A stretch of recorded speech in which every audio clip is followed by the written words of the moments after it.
کہ کوئی شخص کسی دوسرے کو فاسق نہیں کہہ سکتا، کسی دوسرے کو فاسق نہیں کہہ سکتا۔ مسئلہ یہ ہے کہ کسی مسلمان کو فاسق کہا، ایک نے دوسرے کو فاسق کہہ دیا۔ فاسق کا مطلب ہے گناہ گار، اللہ کی حدود کو ترک کرنے والا، اللہ کی حدود کو چھوڑنے والا۔ فسق کا مطلب دائرہ شریعت سے نکلنے والا۔ تو جو اللہ تبارک و تعالیٰ کی نافرمانی کرنے والا ہو، گناہ گار ہو، وہ فاسق کہلاتا ہے۔ اب کسی نے کسی کو فاسق کہہ دیا، اب جس کو فاسق کہا تھا اس نے جا کے قاضی کے یہاں دعویٰ کر دیا کہ اس نے جو ہے وہ مجھے فاسق کہا ہے۔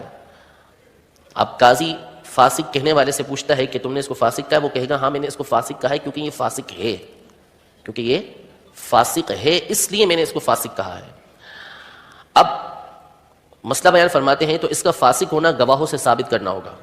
جس نے فاسق کہا ہے اس کو گواہوں سے ثابت کرنا ہوگا کہ یہ فاسق ہے۔ اب قاضی اس سے دریافت کرے گا کہ اس میں فسق کی بات کیا ہے، اس میں فسق کی بات کیا ہے۔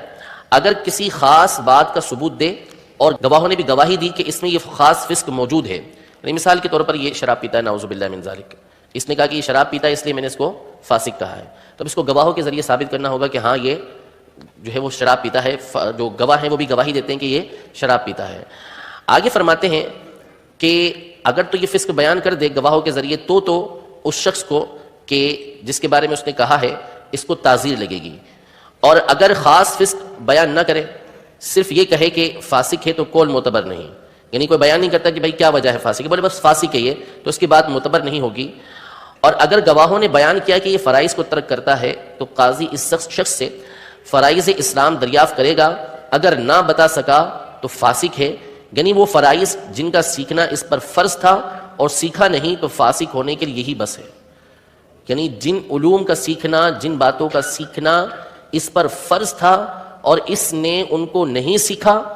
تو اس کے اوپر فاسق کا حکم آئے گا۔ یعنی کتنی بڑی بندے کے لیے یہ وعید کی بات ہے، کتنا بڑا اس کے اوپر وبال ہے کہ اگر کوئی اس کے اوپر فاسق کہتا ہے اس کو، تو فاسق ایک بہت بڑی گالی ہے۔ یعنی شریعت مطہرہ نے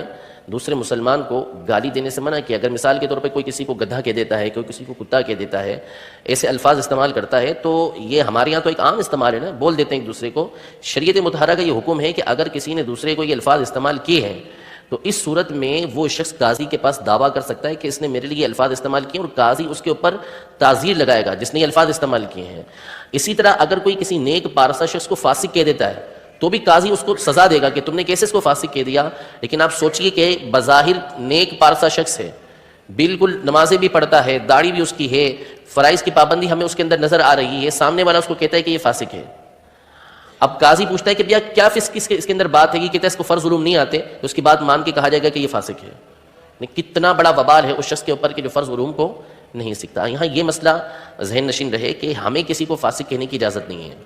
یعنی ہم اس بنیاد پر، اس مسئلے کی بنیاد پر کسی دوسرے کو یوں فاسق کہنے لگے کہ چونکہ اس کو فرض علوم نہیں آتے اس لیے ہم اس کو فاسق کہیں گے، اس کی ہمیں اجازت نہیں ہے۔ لیکن ہمیں ہر ایک کو اپنے اوپر غور کرنا ہے کہ کیا ایسا تو نہیں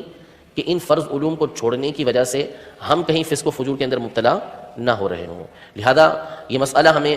بہت زیادہ ڈراتا ہے کہ اگر ہم اپنے اوپر سے فسق کی تہمت کو ہٹانا چاہتے ہیں، ہم ایسے افراد کے اندر شامل ہونا چاہتے ہیں کہ جو نیک اور پرہیزگار ہیں، تو پھر ان فرض علوم کا سیکھنا ہمارے اوپر ضروری ہے۔